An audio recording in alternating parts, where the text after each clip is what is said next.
¿Alguna vez han sentido esa presión, esa idea de que tenemos que ser 100% autosuficientes? Bueno, hoy vamos a meternos de lleno a desmenuzar una idea muy poderosa en nuestra cultura, esa romantización de la soledad. A ver, no necesito a nadie. ¿Cuántas veces hemos escuchado eso? Se ha vuelto, como el mantra de nuestra época, ¿no? Se nos presenta como el máximo símbolo de fuerza, de independencia emocional, casi como una meta que hay que alcanzar.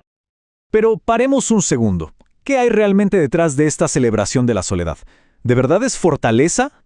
¿O es más bien una máscara que está ocultando algo mucho más profundo? Justo de eso vamos a hablar, de desempacar qué es lo que está pasando en el fondo. Ok, para arrancar pensemos en esto. ¿Cómo es que la soledad, que antes era algo que casi todos evitaban, ahora se ve como una medalla, ¿no? Una insignia de honor. De repente es toda una virtud. Y es que está por todos lados. Lo vemos en redes sociales, en libros, en conversaciones, mensajes que ponen en un pedestal a la persona solitaria. La pintan como alguien que ya trascendió la necesidad de los demás, alguien digno de admirar. Y aquí ojo porque esta es la parte clave. Algo que muchas veces empieza como un simple escudo para no salir herido, de repente la cultura lo agarra, lo reempaqueta y lo vende como el estilo de vida ideal, casi como una medalla al mérito. Pero, ¿de dónde sale realmente esa necesidad tan feroz de ser independiente?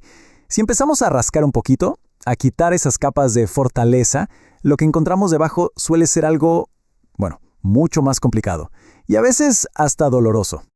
Porque, seamos honestos, la cruda realidad es que esta soledad que tanto se aplaude, muchas veces no es una elección libre, para nada. Nace más bien del eco de viejas heridas, ¿no? De un trauma que sigue ahí susurrándonos al oído que es mucho más seguro no arriesgarse otra vez. Y este contraste es brutal. Por fuera, la apariencia es de total autonomía, libertad, fuerza. Increíble. Pero por dentro, si uno se asoma a la realidad emocional, lo que hay es miedo. Orgullo sí, pero un orgullo que aísla. Y al final, es casi como una rendición, como decir, no puedo con la complejidad de las relaciones. Hay una frase que lo captura a la perfección. Uno construye un muro para sentirse protegido, para estar a salvo, y funciona al principio, pero pasa el tiempo y ese mismo muro se convierte en tu propia cárcel, una que no te deja vivir de verdad. Claro, porque al inicio, aislarse se siente bien, se siente como un refugio, como que por fin tienes el control. Pero es una trampa. Es una burbuja que poco a poco te va aislando no solo del dolor, sino de todo lo demás, de la vitalidad, del color, de la esencia misma de la vida. Y lo más curioso es que este debate no tiene nada de nuevo, ¿eh? Grandes pensadores, gigantes de la historia, ya se hicieron estas mismas preguntas hace siglos. Y lo que dijeron, nos da una perspectiva súper potente para entender lo que nos pasa hoy. Pensemos en Nietzsche, por ejemplo.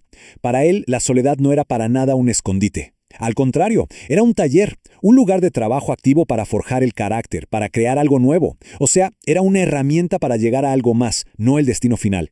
Y eso choca de frente con esta idea moderna de la soledad como un retiro pasivo. Luego está Aristóteles, que se fue todavía más lejos. Para él, esto ni siquiera era una opción. Es que está en nuestra naturaleza. Nos definió como un animal político, que básicamente significa que somos seres sociales por defecto. Nacimos para estar conectados. De hecho, él decía algo fuertísimo. Una persona totalmente aislada no es una persona completa. En sus propias palabras es o una bestia o un dios, pero nunca un ser humano pleno. Porque para él, la única forma de ser verdaderamente humano es en comunidad. Ahí es donde crecemos de verdad. Y este punto es fundamental. A ver, pensemos un segundo en las virtudes que más valoramos. La paciencia, ¿cómo la desarrollas si no es lidiando con otros? El coraje casi siempre se demuestra frente a un miedo que involucra a alguien más. Y la justicia, por definición necesitas a otro. ¿Nos damos cuenta? Nuestras mejores cualidades no sirven de nada en el vacío. Se forjan justo en ese puente que construimos hacia los demás. Entonces, a ver, si aislarse para siempre no es la solución, ¿eso quiere decir que estar solo siempre es malo? Pues no tampoco, no es tan simple. La verdadera pregunta es, ¿cuál es el papel correcto de la soledad en una vida equilibrada? Y aquí está la diferencia crucial. La soledad sana es un remedio temporal, no un hogar permanente.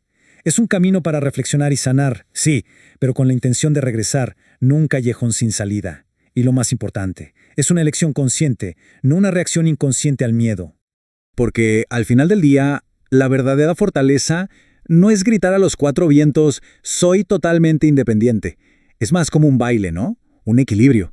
Es esa sabiduría para saber cuándo necesitamos nuestro espacio y cuándo es momento de abrirnos, para poder seguir creciendo. Es que si lo pensamos bien, evitar el contacto con los demás es en última instancia evitar la vida misma, porque es justo ahí, en esos desafíos y en esas alegrías del día a día, donde la vida realmente cobra sentido. Y con todo esto sobre la mesa llegamos a la parte final, a la conclusión, y quizás a la idea más importante de todas. Tenemos que redefinir por completo qué significa ser fuerte. Porque en el fondo, esa idea tan romántica de la soledad, a veces es solo una forma elegante de rendirse, de no querer correr el riesgo que implica conectar con alguien. Es básicamente miedo disfrazado de sabiduría, es decir, me rindo, pero con palabras muy bonitas. Hay una frase que lo clava. No existe verdadera fuerza sin vulnerabilidad.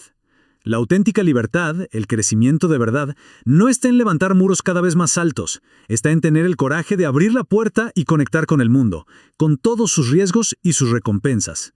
Así que, para cerrar, queda una pregunta para la reflexión. ¿La soledad que uno elige nos está sirviendo para sanar y volver al mundo más fuertes, o se ha convertido en una excusa para no volver a intentarlo?